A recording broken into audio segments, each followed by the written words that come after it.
My neighbors shared an unsettling video of a woman holding this device up to their Ring doorbell. She walked up, held it directly in front of the camera while it made a clicking, buzzing noise, and then left quickly. Any ideas of what it might be, or if we should be worried? It's a frequency scanner, often used by car thieves. People have a bad habit of keeping their vehicle keys close to their front doors. These can read the codes from that distance and enable thieves to get into your vehicle, disable the security features in the process, and drive away with your car, especially if the vehicle doesn't require a physical key to be in the ignition. My neighbors contacted the police. They didn't know exactly what it was either, but also agreed it looked shady F and will be keeping an eye out. All of the rest of us that have cameras looked but had no footage of the woman or the car. I came across this in a restroom where the faucets and drain are positioned quite low, with a dryer nearby. I'm curious, why was it designed this way? Has anyone else seen something like this before? Important to note that it's helpful for everyone if Muslims are present. This setup prevents Muslims from having to lift our legs up dangerously high while trying to stick our feet in the sink one at a time. The alternative to that is we have to take a handful of water and pour it onto our feet below the sink, causing the floor to get wet. Muslims also have to keep their feet clean before praying, which is obviously problematic in a bathroom where everyone pisses on the floor and walks with their shoes between the stalls and the sink. So you might see them trying to keep one shoe on while washing the other foot and then switching. It's also why we take our shoes off before praying and use prayer rugs to avoid touching unclean things while praying. Having this makes things so much less awkward for everyone. I hate having to wash my feet in the airport or in a public place and having someone come into the bathroom and give me the most absurd look about having my feet in the sink. I can't imagine how difficult it would be for a woman wearing a dress. Nice touch adding the low dryer.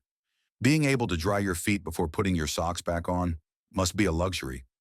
I usually have to walk around with soggy feet since most bathrooms don't offer paper towels anymore, and I don't feel like hopping over to the dryer on one leg to dry each foot. If your bathroom stalls have water sprayers or bidets also, then you know for sure Muslims are around. We can't pray under normal circumstances unless we thoroughly wash our private parts with water after using the bathroom. Of course, if you are in a desert or water is scarce, there are accommodations, but they don't apply so long as fresh water is available, so we can't use them even if there are no good places to make wudu. This object stands about 3.5 feet tall and is surprisingly heavier than it appears. It's made of some type of metal, with at least a copper plating. The top piece has an unusual curved shape and is adorned with a ship design. There's a small hole on the inside of the curved top piece, and the metal around it is darker, which could suggest that another piece was once attached or inserted there. I haven't searched for any information on it yet because I'm unsure what this is or what it might have been used for. Any ideas what this thing is? It's an antique fishbowl stand. What is this slack in power lines? What purpose does it serve? It's called an expansion loop.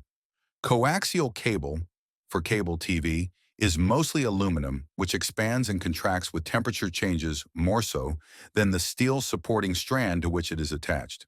If this expansion loop wasn't there, the cable would literally suck out of the compression fittings in the winter and kink in the summer. I came across a goat in a field in Scotland, behind a fence made of slatted wood and wire. This particular goat was the only one in the pen with something unusual. It appeared that handlebars had been attached to its horns. I'm curious, could this be for medical reasons, or is it something the goat uses to hang on to? My friend who has had goats for many years is convinced that this particular goat is a bit of a troublemaker. After the farmer had to free him from a fence for what seemed like the 900th time, where he'd gotten his head, horns and all, stuck and couldn't get back out, the farmer finally decided to attach the handlebars. This was to prevent the goat from sticking his head through the fence far enough to get his horns caught again. They typically can't get their heads through a wire fence in the forward direction, without turning them a bit. Freeing them requires pulling the head toward you far enough that the horns are free of the fence, then rotating the head while pushing down, and then pushing backward. As you might imagine, this is often a two-person job and is always a right pain in the ass, so preventive measures are understandable. As for why a goat would stick its head through a wire fence in the first place, one, they're very smart and insatiably curious. Two, while the grass isn't necessarily greener on the other side of the fence, it is longer, at least where the goats can't reach it. Being stuck in this manner is not a pleasant experience for the goat. In my experience, most of them are smart enough to learn after only a few times to not do that anymore. This goat apparently isn't quite that bright. I found this on the beach near Myrtle Beach, South Carolina, just after a big storm.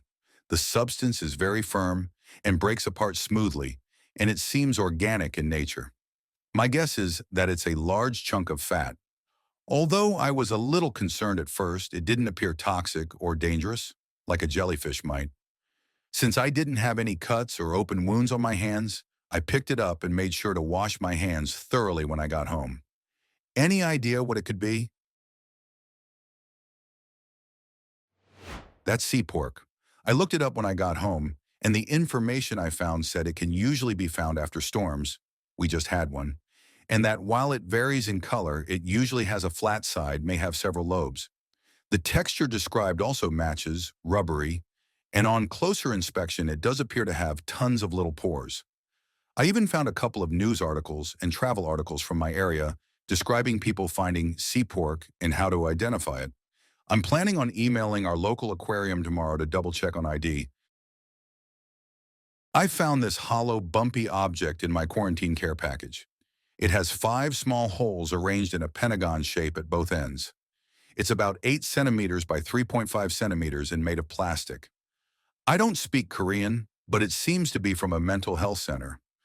My son has taken to using it as an off-key, high-pitched whistle, which is not doing wonders for my mental health. It's uncomfortable on the skin, so it makes a poor massager and isn't very effective for exfoliation.